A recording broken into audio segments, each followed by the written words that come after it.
Hello everyone, welcome back to track and tricks Malayalam. അപ്പോൾ നമ്മളിന്ന് GMAT 101 group എയിൻ്റെ maths supply എക്സാമിൻ്റെ important ടോപ്പിക്സാണ് പറയാൻ പോകുന്നത്. അപ്പോൾ ഇമ്പോർട്ടൻ്റ് ആയിട്ട് മൊഡ്യൂൾ 1 പഠിക്കുന്നത് പ്രിൻസിപ്പിൾ ഓഫ് ഇൻക്ലൂഷൻ എക്സ്ക്ലൂഷൻ പഠിക്കണം. പിന്നെ ഇക്വലൻസ് റിലേഷൻസ്, ഇക്വലൻസ് ക്ലാസ്സസ് പഠിക്കണം. Composition of functions, representing relation using matrices, has A diagram, lattices. ഇതെല്ലാം മൊഡ്യൂൾ 1 പഠിക്കേണ്ട ഒരു ഇമ്പോർട്ടൻ്റ് ആയിട്ടുള്ള 5 ടോപ്പിക്സ് ആണ്. മൊഡ്യൂൾ 3 നിങ്ങൾ നോക്കുന്നത് ഇൻഡക്ഷൻ സോൾവിങ്ങും സോൾവിങ് ലീനിയർ റെക്കറൻസ് റിലേഷൻസും പഠിക്കണം. പിന്നെ മൊഡ്യൂൾ 2 ആൻഡ് 4 പറയുന്നത് നിങ്ങൾ മാക്സിമം നിങ്ങൾ കൊണ്ട് പറ്റുന്നത് മാക്സിമം കഴിയുന്നത് ഫുള്ള് പഠിച്ചോ.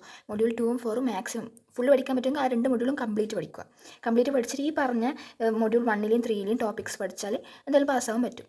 പിന്നെ ഇമ്പോർട്ടൻറ്റ് ക്വസ്റ്റ്യൻസ് വരാൻ ചാൻസ് ഉള്ളത് ഇവാലുവേറ്റ് ലിമിറ്റ്, പിന്നെ ഡിഫറെൻറ്റ് ലിമിറ്റ് കണ്ടുപിടിക്കേണ്ട ക്വസ്റ്റ്യൻ. ഇവാലുവേറ്റ് ലിമിറ്റ് പറഞ്ഞിട്ട് ചിലപ്പോൾ അത് ഫസ്റ്റ് 3 മാർക്കിൻ്റെ ക്വസ്റ്റ്യൻസിലൊക്കെ കാണാറുള്ളതാണ്. പിന്നെ differentiate the function with respect to x, അല്ലെങ്കിൽ differentiate the function using chain rule, അത് വരും. പിന്നെ determine derivatives of a function rule, പിന്നെ determine concavity of a function, അത് രണ്ടും വരുന്നതാണ്.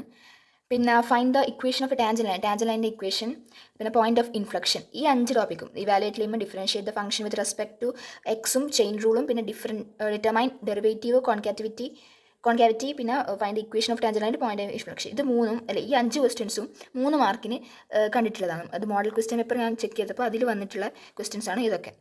പിന്നെ local maxima minima saddle points കണ്ടുപിടിക്കാൻ പഠിക്കണം. കണ്ടിന്യൂറ്റി, ഡിഫറൻഷ്യബിലിറ്റി പഠിക്കണം. ഗ്രാഡിയൻറ്റ് പഠിക്കണം. Critical points, solve LPP graphically, method of Lagrange multipliers പഠിക്കണം.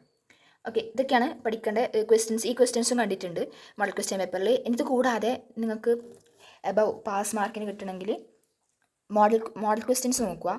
പിന്നെ കഴിഞ്ഞ സ്കീമിലെ ക്വസ്റ്റ്യൻസ്, ഇപ്പോൾ സെയിം മൊഡ്യൂളിലെ കഴിഞ്ഞ സ്കീമിൽ ഈ സ്കീമിൽ ഒരേപോലെ വന്നിട്ടുള്ള മൊഡ്യൂളിലെ ടോപ്പിക്സും പഠിക്കുക. അത് ക്വസ്റ്റ്യൻ പേപ്പേഴ്സ് നോക്കുക. പിന്നെ സീരീസ് എക്സാം 1ഉം 2ഉം, പിന്നെ സെം 1 യൂണിവേഴ്സിറ്റി എക്സാമിൻ്റെ ക്വസ്റ്റ്യൻ പേപ്പറും, ഈ 3 ക്വസ്റ്റ്യൻ പേപ്പറും, പിന്നെ കഴിഞ്ഞ കൊല്ലത്തിൽ സിമിലർ ആയിട്ടുള്ള ടോപ്പിക്സിലെ ക്വസ്റ്റ്യൻ പേപ്പറും, ഈ മോഡൽ ക്വസ്റ്റ്യൻ പേപ്പറും, ഈ പറഞ്ഞ ടോപ്പിക്സൊക്കെ പഠിച്ചാൽ മോർ ദാൻ പാസ് മാർക്ക് കിട്ടാൻ നല്ല ചാൻസ് ഉണ്ട്. ഓക്കെ, സോ ഇങ്ങനെ നിങ്ങൾ നോക്കി പഠിക്കുക. Okay, thank you and don't forget to subscribe.